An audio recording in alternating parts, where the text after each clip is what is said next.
લક્ષ્ય ન્યૂઝ, એક નજર, એક લક્ષ્ય. માં શક્તિની પવિત્ર ભૂમિ એવી પાટડી નગરપાલિકામાં આજે પ્રભારી મંત્રી અને શહેરી વિકાસ અને શહેરી ગૃહ નિર્માણ મંત્રી દર્શનાબેન વાઘેલાના વરદ હસ્તે ₹49.23 કરોડના વિવિધ વિકાસ કામોનું ખાતમુહૂર્ત અને લોકાર્પણ કરવામાં આવ્યું. આ ગરિમામય અવસરે મંત્રીએ આદ્યશક્તિ માં શક્તિના ચરણોમાં વંદન કરી સમગ્ર નગરજનોનું સ્વાસ્થ્ય ઉત્તમ રહે અને સૌના જીવનમાં સુખાકારી વધે તેવી મંગલ પ્રાર્થના કરી હતી. આ પ્રસંગે મંત્રીએ સંબોધન કરતા જણાવ્યું કે ધારાસભ્ય પી.કે. પરમારની સતત રજૂઆતો અને મહેનતને કારણે જ પાટડીમાં છેલ્લા 3 વર્ષમાં મોટા પાયે વિકાસના કામો શક્ય બન્યા છે.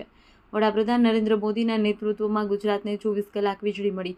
તેનાથી ખેડૂતો આધુનિક સાધનો દ્વારા સારો પાક મેળવી રહ્યા છે. પાટડી નગરપાલિકા વિસ્તારમાં થયેલા વિવિધ વિકાસ કાર્યોની જાણકારી આપતા મંત્રીએ જણાવ્યું કે પાટડીના મુખ્ય તળાવનું સુંદર બ્યુટિફિકેશન કરવામાં આવ્યું, જ્યાં નાગરિકો માટે વોકિંગ ટ્રેક, બેસવાની ઉત્તમ વ્યવસ્થા ઊભી કરાઈ. સાથે જ આજે તળાવની બાજુમાં એક નયનરમ્ય ગાર્ડન પણ ખુલ્લો મુકાયો છે. તળાવને અમદાવાદના કાંકરિયા લેક જેવું સુંદર બનાવવાની અને બીજા તથા ત્રીજા ફેઝનું કામ ઝડપથી પૂર્ણ કરવાની ખાતરી આપી છે. મંત્રીએ ઉમેર્યું કે નગરપાલિકાની પ્રાથમિક જવાબદારી સમાન નળ, ગટર, પાણીની સુવિધાની સાથોસાથ અન્ય મહત્વના કામો પણ વેગવંતા બનાવ્યા છે. યાત્રાધામ તરીકે જાણીતા શક્તિપીઠ મંદિર પાસે ટ્રાફિકની સમસ્યા નિવારવા માટે નવા 2 રસ્તાઓ ખુલ્લા મૂકી બ્યુટિફિકેશનની કામગીરી કરવામાં આવી છે, જેનાથી ભક્તો અને સ્થાનિકોને મોટી રાહત મળે. વધુમાં પાટડીની માં શક્તિના પીઠને યાત્રાધામ તરીકે વિકસાવવા માટેની પણ ખાતરી આપી છે. શહેરી વિકાસના આગવી ઓળખ બજેટ દ્વારા નગરપાલિકા વિકાસના વિકાસ કાર્યો કરવામાં આવશે. ઉપરાંત નગરપાલિકાના ફાયર ફાઇટર અને સેક્શન મશીન જેવા આધુનિક સાધનો અર્પણ કરવામાં આવ્યા છે. મુખ્યમંત્રી ભૂપેન્દ્ર પટેલના નેતૃત્વમાં સરકાર પાસે વિકાસ માટે પૈસાની કોઈ કમી નથી અને પાટડીને ડ વર્ગમાંથી ક વર્ગમાં લઈ જવા માટે તેઓ પ્રયત્નશીલ છે, તેમ તેમણે વધુમાં ઉમેર્યું હતું. વધુમાં તેમણે જણાવ્યું, અમારી સરકાર માત્ર વાયદા નથી કરતી, પરંતુ જે કામનું ખાતમુહૂર્ત કરે છે તેનું લોકાર્પણ પણ જાતે જ કરે છે. દેવમ ત્રિવેદી, સુરેન્દ્રનગર. આજે પાટડી નગરપાલિકામાં વિવિધ વિકાસના કામોનું લોકાર્પણ અને ખાતમુહૂર્ત થયા છે. આજે આપણે જોઈએ છીએ એ પ્રમાણે જે પાટડીમાં જે તળાવ છે એનું સુંદર બ્યુટિફિકેશન દ્વારા લોકો એમાં હરીફરી શકે, ત્યાં બેસી શકે, વોકિંગ ટ્રેક બનાવ્યો છે. એની જ બાજુમાં એક સરસ મજાનું ગાર્ડન બનાવ્યું છે.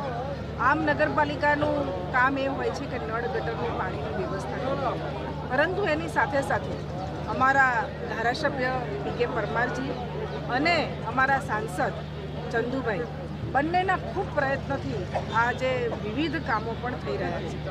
આપ જુઓ છો એ પ્રમાણે તળાવનું બ્યુટિફિકેશન હોય, આપણો સારો માર્ગ બનવાનો હોય, આજે અહીંયા સીસી માર્ગ છે બધા, એની સાથે સાથે જે ગાર્ડન છે એ ગાર્ડનને પણ આજે ખુલ્લો મૂક્યો છે.